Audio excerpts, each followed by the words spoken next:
Good afternoon and welcome to this week's edition of Enrichment, where we talk to small business owners and entrepreneurs on strategies and best practices.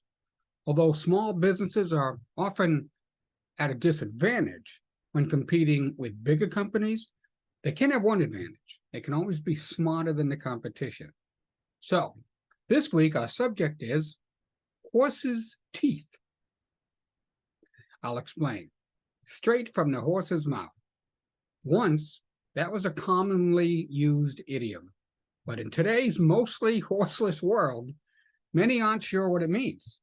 In fact, there are several sayings that are related to our equine friends. Long in the tooth is another saying. It's a way to hint that someone is old.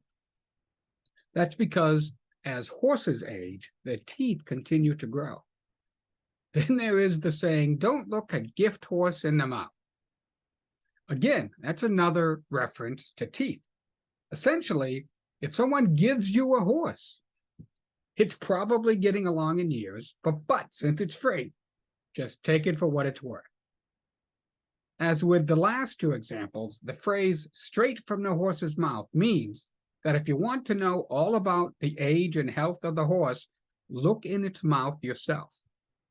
In today's world, we have misinformation, false information, alternate truths, bots, AI. It's difficult to trust anything you hear or read. In business, having inaccurate information, whether from a coworker or client, can be the difference between success or failure. Just the huge information overload we're subjected to every minute of every day makes it challenging to even pay attention. So what can we do to avoid this? Well, believe it or not, the answer, I think, in some cases is rooted in technology from 1876. In fact, the first message ever relayed over the telephone was clear, its intention unambiguous. Mr. Watson, come here, I want to see you. I think you may see where this is going.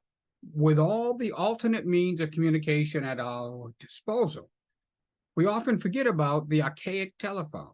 Instead, we send texts, emojis, and other ambiguous communications that can be interpreted by whatever mood the receiver is in at that moment. Without context and the ability to engage in conversation, misinterpretations are inevitable. Straight from the horse's mouth means that the information being delivered is firsthand and the information is dependable, reliable, and authoritative. Now, obviously, this won't work for cold calling, but with a client or customer you know, chances are good that your name will pop up on their screen. And unless they owe you money, they're most likely to answer your call. Or at the very least, you can leave a detailed message and give them a time you'll call back. Or let them know you're available for callback and give them that time as well. Communicating by telephone accomplishes a couple of things. First, it tells clients that they are important enough to you to warrant a person-to-person conversation. It also says that you took the time out of your busy day to reach out to them personally. Once the conversation is initiated, it quickly cuts through all the digital noise and puts their focus on you and you alone. Now that you have their attention, don't waste it. Have your notes in front of you and know what information you want to relay.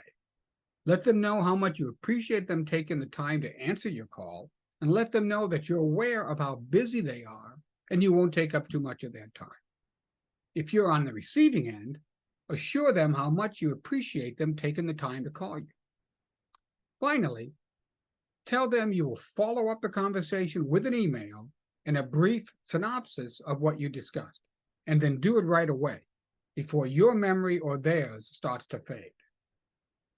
In 1876, Sir William Priest, chief engineer of the British Post Office, said, "The Americans have need of the telephone, but we do not. We have plenty of messenger boys." Well, I hope you found that useful. If you'd like to further discuss anything regarding this topic or anything about small business strategies, reach out to me at rich@speakingofsuccess.us. I'd love to talk. Just use my calendar to schedule a time that's most convenient for you. Thank you, and I will see you all next week. Bye-bye.